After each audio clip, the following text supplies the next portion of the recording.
Jail thief escape. Birajpur नाम के गांव में एक नया जेल शुरू हुआ था और उसमें जेलर के तौर पर गब्बर नाम के ऑफिसर को रखे थे। एक दिन जेल के सारे कैदी को बुलाकर गब्बर, रे चोर कहीं के, मेरा नाम गब्बर है, मुझसे पंगा लोगे तो तुम्हें रबर की तरह खींचूंगा। एक और बात, कम से कम कोई भी आने जाने का भी सुविधाएं नहीं मिलने वाले इस गांव में जेल क्यों बनाए हैं जानते हो? तुम सब मुझसे डरकर अच्छे लोग में बदल जाओगे, इसलिए समझे?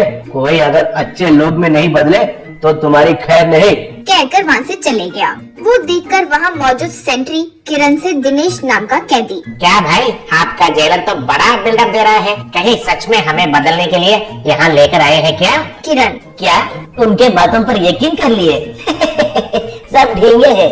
देखो यहाँ मौजूद सब बहुत खूंखार चोर ही है। तुम लोग गांव में रहोगे तो गांव वालों को खतरा हो सकता है सोचकर इतनी दूर लाकर छोड़ दिए हैं। साथ ही साथ हमारे जेलर भी जब सीआई थे तो खूब पैसे खाते थे, इसलिए उन्हें भी तुम्हारी तरह कैदी के रूप में लाकर यहाँ छोड़ दिए। खूब घूस खाया था ना, इसलिए वापस जाने के लिए तुम लोगों में बदलाव लाकर जरा शो ऑफ करके फिर पुरानी ड्यूटी पर जाने के लिए कोशिश कर रहा है, बस। कहकर वहाँ से चले गया।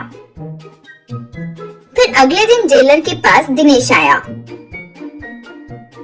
अब जेलर से दिनेश, सर नमस्ते सर। सर रात को मुझे एक सपना आया था सर। सर मैं इस जेल में से बचकर भाग निकला है सर। सीधा आपके घर जाकर आपके घर का सीलिंग को तोड़कर उसमें छुपाया सोने का बिस्किट्स को लेकर अच्छे से लाइफ को एंजॉय कर रहा था सर। यूं कहा। वो सुनकर मन में जेलर, बाप रे ये क्या है? सपना में है कहकर सच में मेरा सोने का बिस्किट्स पर नजर डाला है क्या?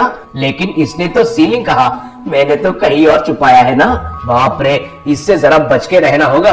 सोचकर फिर दिनेश से गब्बर, क्या बात कर रहे हो रे? सोने के बिस्किट्स क्या है? मेरे जैसे ईमानदार इंसान के साथ खेल खेल रहे हो क्या?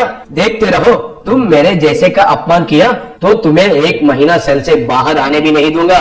कहकर सेंट्री को बुलाकर दिनेश को सेल में डलवा दिया। वही नहीं, उसके सेल के पास एक पुलिस को भी निगरानी के लिए रखा। ऐसे कुछ दिन बीतने के बाद एक रात दिनेश अपने पास जो वस्तुएं थी उसे सेल को कट करके वहाँ से सेंट्री को चकमा देकर वहाँ से भाग निकला।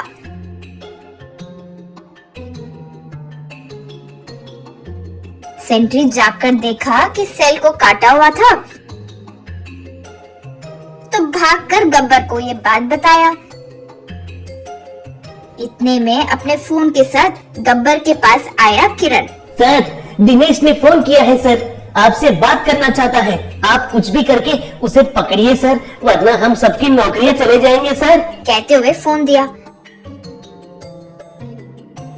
अब गब्बर से फोन पर दिनेश, क्यों सर, मेरा सपना कहाँ सच हो जाएगा सोचकर डरते हुए मेरे पास की पुलिस को रखकर मेरा ईगो को हट किया। अभी जा रहा हूँ तुम्हारे घर ऑन द वे। एक बात बोलना भूल गया, मेरे सपने में तुम्हारा घर नहीं, तुम्हारे मम्मी पापा का रहने वाले घर आया है। वो सीलिंग को खड्डा करने वाला हूँ अब जाकर। यूं कहा गब्बर। अरे प्लीज रे, वहाँ मत जाओ रे, मेरे मम्मी पापा को ये बात नहीं पता है।